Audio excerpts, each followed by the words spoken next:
네, 반갑습니다. 동수대 이동 교수입니다. 게임 AI 프로 첫 번째 아티클이죠. 게임 AI란 무엇인가? 그 경험을 갖다가 창조하는 데 주요한 목적이 있다. 라는 논지로 이야기가 진행되고 있습니다. 두 번째 이야기입니다. 그 경험을 창조하기 위해서 우리가 주의 깊게 살펴봐야 될 여러 가지 관점들이죠. Suspension of disbelief. 어떻게 그 현실감을 확장할 것인가, 계속 유지할 것인가에 대한 이슈를 받고, 두 번째 이슈도 참 심오한 이야기들입니다. 간략하게 소개되어 있지만 사실 이걸로 뭐 썰 풀 게 되게 많은데요. 일단 원본에 충실하게 이야기를 좀 따라가도록 하죠. 리액티비티, 그 다음에 non-determinism and authorial control, 이 세 가지 이슈입니다. 이 단어가 뭘 의미하는지 보도록 합시다. 먼저 처음에 이야기하는 게 많은 디스커션, 논의들이 있어 왔다. 게임 AI 만들 때 어떤 아키텍처가 정말 좋냐, 게임 AI에 가장 적합한 다양한 아키텍처 구조들이 상당히 중요한 문제거든요. 그래서 아마 그 게임 AI에 관련된 책들에도 보면 아주 많은 섹션에 걸쳐서 자, 이러한 아키텍처 갖다가 디자인하는 이야기들이 나와 있습니다. 먼저 우리가 이 아키텍처에 대해서 AI적 접근을 생각하는 방법은 아카데믹 AI에서 흔히 사용하는 방법을 갖다가 한번 써보자로 접근할 수 있겠죠. 우리가 원하는 디자이어라는 experience, 우리가 어떤 바라는 경험들을 하나의 휴리스틱 데피니션을 통해 가지고 정의를 한번 만들어 보고 이 이렇게 만들어진 어떤 평가함수, 휴리스틱한 평가함수를 머신러닝에 집어넣어 가지고 경험을 최적화하는 해를 구하자라는 형태의 접근 방법입니다. 휴리스틱 데피니션이라는 말 나오는데, 휴리스틱이라는 말 되게 많이 등장하는 단어입니다. 근데 모르는 분들 위해서 한번 볼까요? 이거 한번 휴리스틱 이렇게 나오네요. 휴리스틱 잠시만요. 여기서 일단 좀 지우고요, 단서를.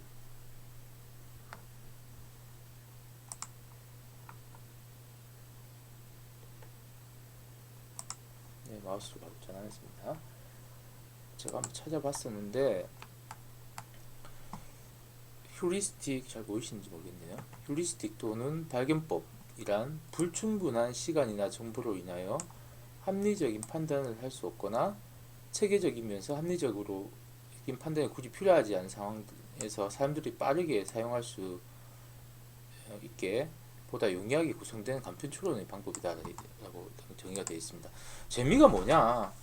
어떤 경험 중에서, 아니 공포가 뭐냐? 그래서 공포를 우리가 평가한다는 게 뭐가 있으면 공포다라고 수학적으로 정의 내리기가 어렵잖아요, 그렇죠? 그런 것들이. 그러면 재미는 뭐다? 어떨 때 재밌더라라고 우리가 직관적으로 생각할 수 있는 요소들을 갖다가 정의해 놓고 정량적으로 우리가 표현될 수 있도록 정의해 놓고 그걸 갖다가 최적화시킬 수 있는 방법을 찾아내자. 자, 그런 접근입니다. 네, 그렇게 우리가 생각할 수 우리가 대충 한다고 생각하시면 돼요. 휴리스틱에 대한 정의해 보면 뭐 그런 표현들 많이 쓰거든요. 나와 있나요 모르겠네요. 대충 어림짐작하기, 뭐 이런 식으로 표현이 되어 있는데, 대충 뭐 이런 식으로 여러분들 기억하셔도 좋습니다. 지금 그래서 그렇게 할 수만 있으면 좋겠죠. 근데 몇 가지 문제점이 있을 거다, 이런 어프로치. 근데 그 중에서 가장 이제 어비어스한 거, 가장 문제점으로 말할 수 있는 것은 이 경험이란 것을 누가 디파인 하느냐 하면, 우리 게임 만들 때는 게임 디자이너에 의해서 디파인이 된다는 이야기입니다. 프로그래머일 수도 있지만 아닌 경우가 대부분이죠.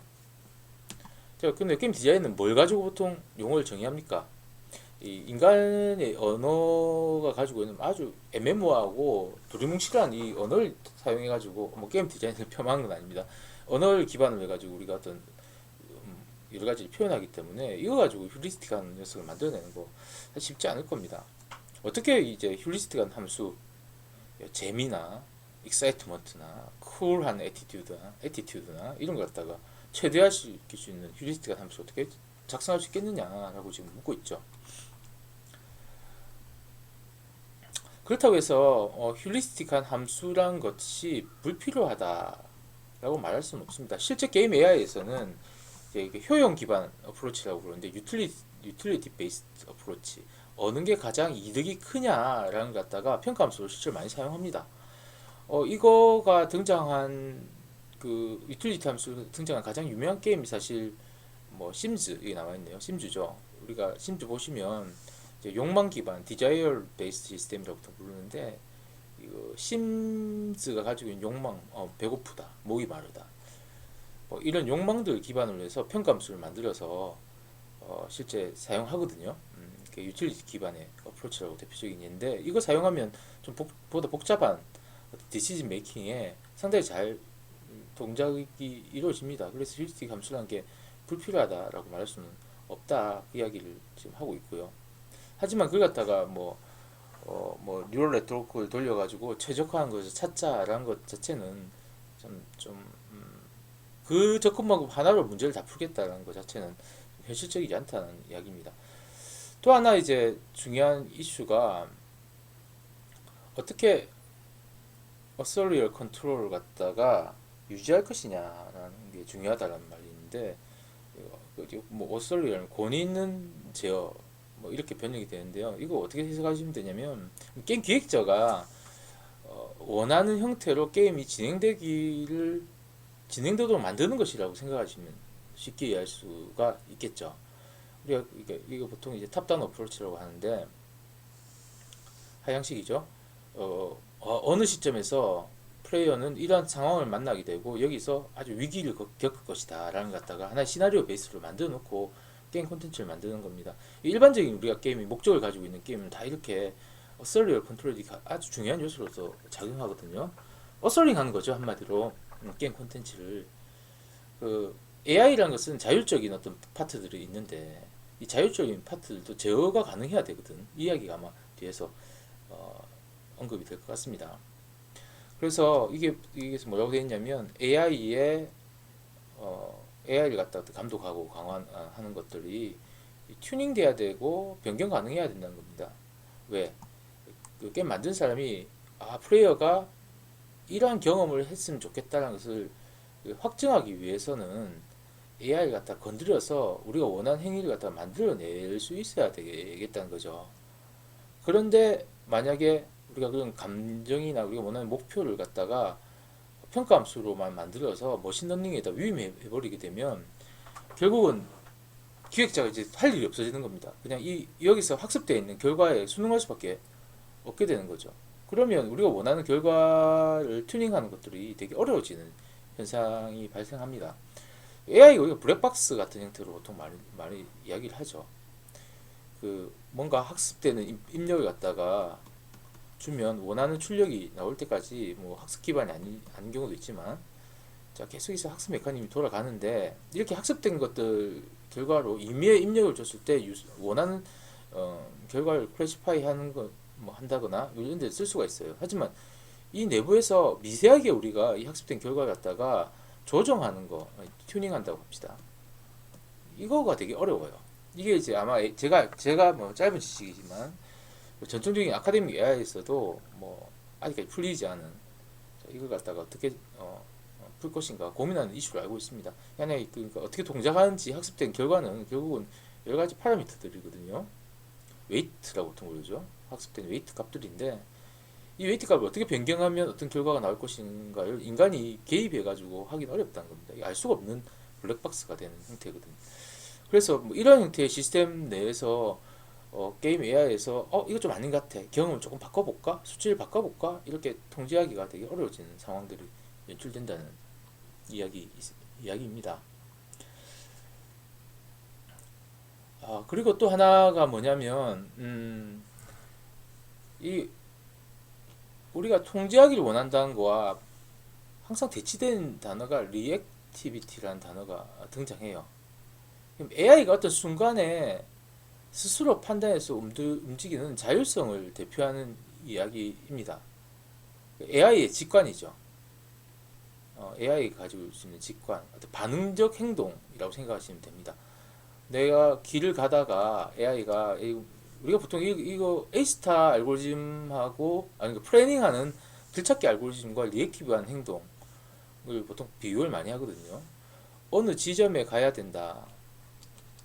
그러면 아마 뭐 지형이 뭐가 있으면 A스타 알고리즘을 통해서 뭐 이런 식으로 경로가 계획이 될 거예요. 패스파인딩 하는 경로가.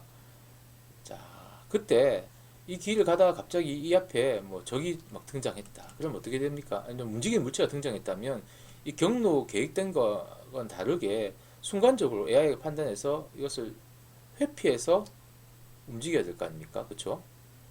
자, 이러한 행동들이 뭐냐면 원래 경로의 움직임과 다른 리액티브한 반응적 행동이라고 보통 정의를 합니다. 자, 여기서는 이제 이 반응적 행동이 만들어지려면 어떻게 해야 되냐? 환경을 갖다 끊임없이 센싱해야 되죠. 환경에 어떤 변화가 있는지를 갖다 계속 장애물이 있느냐, 앞에 뭐가 가로막는 게 있느냐, 우리가 지금 적한테 지고 있느냐라는 어떤 센싱을 해야 되고, 자, 이 환경을 센싱한 것들이 어떻냐면 사실은 되게 서브트 미묘하고요. 순간순간마다 인게임 시츄에이션, 인게임의 상황에 미묘한 어떤 뉘앙스를 가지고 있어요. 이런 것들에 적합한 액션을 갖다가 선택을 해야 합니다. 되게 추상적인 이야기도 포함되어 있습니다. 제 예는 아주 간단하게 물리적으로 피하는 이야기 예를 했지만, 자, 그래서 이건 뭐냐면 AI가 그 기획자가 그 상황이 어떻게 변할지는 기획자가 모르잖아. 왜냐면 게임 플레이어의 어떤 의사결정에 따라서 상황이란 건 늘 변하기 때문에 적합한 어떤 상황에 AI는 어떻게 행동해야 될까를 하나하나 스크립팅으로 그 어설링 할 수는 없거든요. 그러면 결국은 AI가 NPC라고 예를 들자면 게임 속에 있는 에이전트가 리액티브하게 반응해야 됩니다. 자기가 의사결정을 해서 자율적으로 행동해야 된단 말이죠. 자, 이런 요소들도 사실은 그 제어권에서 벗어난 행동들입니다. 그래서 리액티비티와 어서리얼 컨트롤이 독립적인 게 아니라 상호 배타적인 게 아니다. 독립적이다. 독립적인 게 아니라 상호 배타적이지 않단 말은 서로가 막 섞여 있고 막 그런 상황, 연관되어 있는 의존적인 그런 상황일 수 있다. 우리가 아주 리액티브한 시스템을 만들 수 있지만 우리가 어떨 때는 어떤 상황을 갖다가 통제하기, 컨트롤하기 원하는 방법이 또 제공돼야 되는데 이때는 그 어설리얼 컨트롤이 필요하다는 거죠. 네이티브한 AI를 보다 복잡하게 컨트롤 하는 거,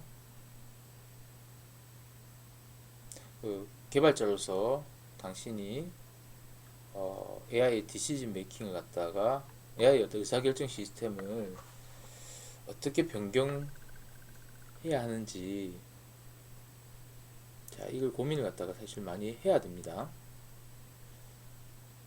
이게 근데 되게 쉽지 않단 말이죠. 리액티브한 AI를 컨트롤한다는 게 되게 컴플렉스, 복잡하다. 이걸 단지 뭐냐면 어떤 특정 상황에서 캐릭터의 행동을 갖다가 직접적으로 변경시켜서 이게 만들어지지 않거든요. 사이드 이펙트가 오히려 생겨버려요. 그 상황에는 걸맞는 행동인데 다른 상황에서 이상한 행동으로 나올 수 있는 가능성들이 되게 많아서 어려움이 존재합니다. 그래서 유일한 답은 없어요. 어떤 게임, 뭐 전략 게임이라든지 뭐 심즈 같은 게임 같은 경우에는 리액티비티가 보다 중요하겠죠. CM이 행동하는 것은 되게 자율적이니까. 하지만 월드 오브 워크래프트나 아주 극적인 요소들이 많이 등장하는 AA 게임 같은 경우에는 게임 디자이너가 의도한 어떤 대로 게임이 흘러가는 게 훨씬 중요합니다. 그럼 뭘 써야 되냐면 훨씬 더 뭐냐면 이 미리 정해져 있는 스크립팅 되어 있는 AI, 패턴화되어 있는 AI가 그리고 아주 정교하게 조율되어 있는 AI가 필요하죠. 그래야지 이제 예측 가능하고 플레이어에게 우리가 원하는 경험을 갖다가 충분한 만족스러운 경험을 줄 수 있기 때문입니다. 이 두 가지가 이제 상반되는데 어느 것이 맞냐? 이 전체를 갖다가 뭐 보편적으로 하나의 시스템 아키텍처로 통합해서 모두에 쓰일 수 있는 그런 시스템은 사실 존재하지 않아요. 아쉽게도 그런 거 만들어내면 정말 좋겠죠. 항상 그래서 이 두 가지를 갖다가 적절하게 섞을 수 있는 아키텍처가 많은 게임 AI를 연구하거나 만드는 사람들한테 고민거리입니다. 자, 일단은 뭐 어느 게 더 좋으냐 했을 때 어떤 것도 잘못된 건 없다. 뭐 각각 게임이 추구하는 방향성에 따라서 뭐 훌륭한 게임이 있는 거죠. 경험은 다르고요. 우리가 전달하려고 하는 경험이 다르고, 그래서 그 경험에 걸맞는 것을 우리가 선택을 해야 될 겁니다. 어떤 AI가 우리가 원하는 경험을 제공하는데 더 나으냐. 어토노머스가 되게 많은, 그러니까 자율성이 많은 것, 그러니까 리액티비티가 많이 보장되는 게임, 뭐에 가깝냐면 약간 샌드박스형 게임에 가까운 이야기들이 될 거고요. 극적인 장치가 있어서 스토리 기반이 강하고 기획자가 어떤 순간에 어떤 장면을 갖다가 연출하고 싶은 포인트들이 많다면 이건 그 어설링이 가능한 어설리어랑 컨트롤이 가능한 어떤 아키텍처를 채택해야 된다. 그런 이야기가 되겠죠. 그래서 지금까지 나와 있는 아키텍처들을 몇 가지 예를 들고 있습니다. 아주 AI, 게임 AI에서 아주 유명한 아키텍처들인데요. 뭐 이 내용들은 앞으로 뭐 많이 다루게 될 겁니다. 어떤 아키텍처는 보다 리액티비티에 초점을 맞춰진 아키텍처가 있고요. 어떤 거는 어서리얼 컨트롤의 직접적인 어떤 제어에 맞춰진 것도 있습니다. 아주 러프한 그래프가 밑에 나와 있다라고 지금 말하고 있고요. 각각 아키텍처마다 장점과 단점과 고유한 어떤 특징 같은 것들, 특이한 지점들이 있어서 이게 뭐 정답이라기보다는 아주 러프한 가이드라인이 불과하다 되어 있습니다. 한 축은 뭡니까? 아까 말한 것처럼 제어가 가능한 기획자에 의해서 어떤 상황을 보다 잘 제어할 수 있는 어서리얼 컨트롤 쪽 파트고요. 한 축은 오토노미, 자율성, AI가 자율성을 가지고 리액티브하게 반응적으로 환경을 갖다가 계속 적응하면서 행동할 수 있는 형태입니다. 가장 그 어서리얼 컨트롤이 가능한 건 뭐냐면 대본을 주는 거죠, AI한테. 그 말은 뭐냐면 스크립트를 딱 주고 스크립트대로 행동하는 겁니다. 가장 고전적인 게임 같은 경우 AI가 발전하지 않았을 때 썼었던 뭐 패턴 같은 종류도 여기 들어갈 겁니다. 일종의 패턴들이죠. 스크립트가 정해져 있는 행동대로 움직이는 것들입니다. 그 다음에 그것보다 조금 완화된 것은 룰 기반 AI라고 볼 수 있습니다. 뭐 에이지 오브 엠파이어나 뭐 이런 게임에 적용된 특정한 그 if else 문과 같은 어떤 조건에 따른 룰을 주고요. 그 룰에 따라서 움직일 수 있는, 그것도 상당히 뭐냐면 그 룰에 있어서는 패턴화되어 있는 패턴들이 교체되는 형태의 AI라고 보시면 됩니다. 그 다음에 많이 쓰는 게 상태 기반의 파이널 스테이트 머신, 유한 상태 기기가 있겠고요. 이거보다는 오토노머스가 좀 많은 게 아까 말했던 효율성을 평가한 함수를 만들고 그 함수를 최적화시키는 유틸리티 베이스드 AI가 있겠습니다. 그거보다 더 오토노미가 많은 거는 플래닝, 에스타와 같은 어떤 계획을 가지고 그 계획 기반으로 움직이는 플래닝 알고리즘들이 있겠죠. 고프 같은 이제 경우도 마찬가지고요. 자, 그리고 가장 오토노미가 많다. 그러니까 우리가 제어의 반대말, 우리가 제어할 수 없고 만들어져서 자율성이 극대화됐던 것을 일단 여기 머신러닝이라고 일단 이름을 붙여놨습니다. 저 그림에서 머신러닝이 맨 오른쪽에 있긴 한데 이거는 사실은 이 책에서는 아카데믹 서클에서 워낙 이게 유명하니까 이게 낫다라고 이야기하고 있습니다. 이 책이 만들어질 때는 지금 우리가 그 AI가 이렇게 선풍적으로 인기가 있을 때는 아니었던 것 같아요. 그 말 즉슨 뭐냐면 딥러닝이나 이런 기법들이 뭐 아주 각광받는 시기는 아니었습니다. 그래서 그 시점을 기준으로 봤을 때 이러한 어떤 머신러닝이나 다양한 AI 테크닉들, 뭐 제네틱 알고리즘, 유전자 알고리즘 같은 것들이 쓰였던 게임들이 코어 AI로 쓰였던 게임들이 거의 없습니다. 게임에서. 그래서 그게 또 AI의 불신이기도 했는데요. 그렇기 때문에 이건 그냥 이제 얹혀놨다. 왜? 컨트롤이 안 되니까 우리 입장에서는 그런 의미로 상징적으로 받아들이시면 되겠고요. 그럼 지금은 가능하냐? 지금도 마찬가지입니다. 전통적인 아카데미 AI가 게임을 잘하는 AI 위주로 만들어지고 있고 게임을 만들어내는 어떤 제작이나 창작 기술을 좀 더 용이하게 만드는 기술적 범위에서 많이 활용되고 있는데요. 우리가 게임 AI를 바라보는 관점에서 어설링이 어느 정도 가능하면서 경험을 극대화시키는 형태의 어프로치를 연구하는 경우는 그렇게 많지는 않은 것 같아요. 자, 그 다음에 또 그 그래프에 뭐가 빠졌냐면 BT라고 부르는 그 비헤비얼 트리가 빠져 있는데, 이거는 이제 비헤비얼 트리를 어디다 해야 될지 참 추기가 좀 애매하다는 이야기를 하고 있습니다. 왜냐하면 그 디시전 메이킹 하는 컴포넌트를 뭘 쓰느냐에 따라서 BT가 상당히 좀 형태가 많이 바뀔 수 있다라는 이야기거든요. 가장 간단한 형태는 뭐냐면 그냥 FSM처럼 동작하는 거예요. 디시전 메이킹 하는 데 있어서. 그래서 FSM 자리에 놓으면 되는데, BT의 가장 큰 장점 중에 하나가 뭐냐면 각각의 노드가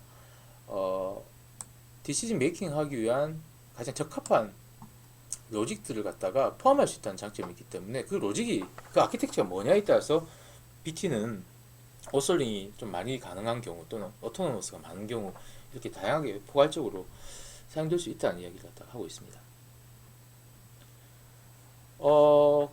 지금 이제 리액티비티나 그다음 어설리얼 컨트롤 받고요. 하나는 이제 난 디터미니즘인데, 디터미니스틱하지 않다는 말이죠. 결정적이지 않다. 이걸 그냥 쉽게 생각하시면 랜덤의 도입입니다. 무작위성의 도입에 관련된 이야기입니다. 얼만큼 많은 랜덤리스를 통해서 AI가 행위하도록 만들 것인가인데, 이 랜덤이 들어가는 순간 예측 가능성이 되게 줄어들겠죠. 그렇죠?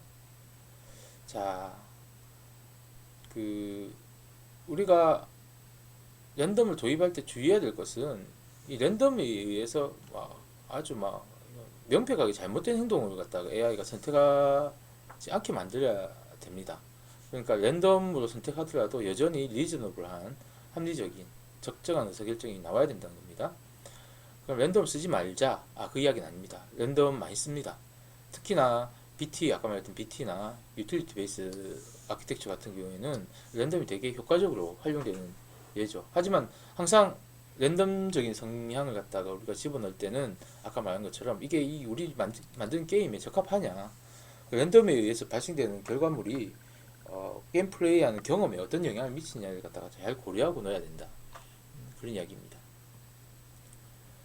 자, 그 다음에 이슈가 Simplicity and Scalability에 대한 이슈입니다. 여기까지 한번 저희가 살펴보고 이야기 좀 끝으로 가죠. 그럴까요? 이 이야기도 좀 많네요. 이야기를 두 번 정도로 끊으려고 했는데 끊기지가 않는 것 같습니다. 자, 이 이야기는 다음에 하고요. 앞에 부분부터 한번 정리를 간단하게 해볼까요?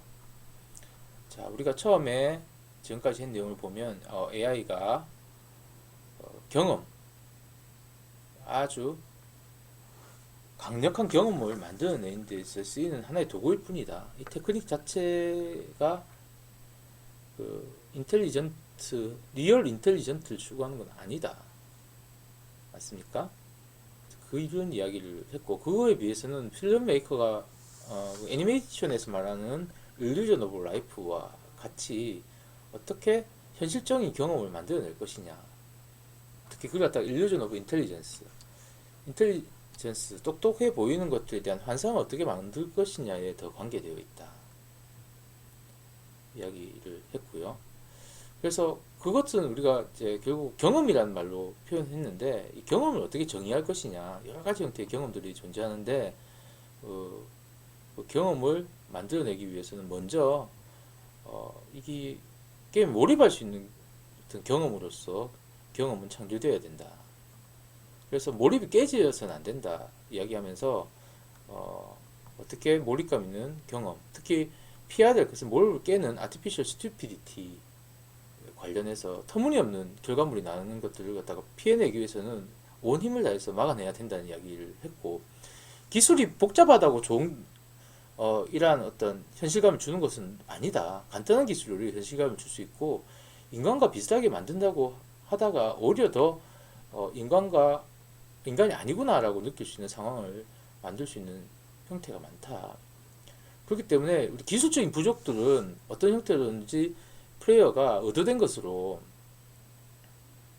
이렇게 메이킹해야 되는데 이걸 갖다가 AI가 원래 설정상 AI가 좀 멍청한 AI다라고 느끼게끔 설정을 해준다든지 우리가 의도한 것을 그냥 행동으로 보여버렸을 때는 그 플레이어가 잘 이해를 못하거든요. 그래서 다양한 형태로 이것을 알려주는 어떤 시각적 피드백이 필요하다. 바크, I'm hit, 뭐 서로 대화를 한다든지 그런 이야기들을 했습니다. 오늘 리액티비티, 난 디터미니즘, 어설리얼 컨트롤에서는 아키텍처적인 측면에서 결국 AI는 두 가지 형태를 가질 수 있다. 기획자가 아주 잘 정교하게 조정할 수도 있고 또는 자율적으로 스스로가 움직이도록 만들 수도 있는데 이 두 가지를 갖다가 잘 섞어내기 위한 섞어낸다는 게 되게 어려운 이슈다. 그래서 게임의 특성에 따라서 리액티비티와 어설리얼 컨트롤 갖다에 어느 쪽이 치중한 게임을 할 것이냐에 대한 아키텍처를 갖다가 정의하고 설계하는 것들이 중요하고 그런 기술들 이야기했고요. 랜덤의 도입에 대해서 우리가 게임성을 갖다가 해치지 않는 선에서의 랜덤 도입을 고민해야 된다. 여기까지 이야기를 했습니다. 좀 이해가 가십니까? 좀 제가 이 번역하면서 하다 보니까 말이 좀 많이 자연스럽지 못하는데요. 그런 부분 좀 양해해 주시고요. 다음 이번엔 이렇게 준비돼서 이렇게 가고 다음 다른 아티클에서는 조금 더 나은 방법으로 여러분들한테 전달하도록 노력해 보도록 하겠습니다. 두 번째 강의는 여기서 마무리하도록 하겠습니다. 네, 수고하셨습니다.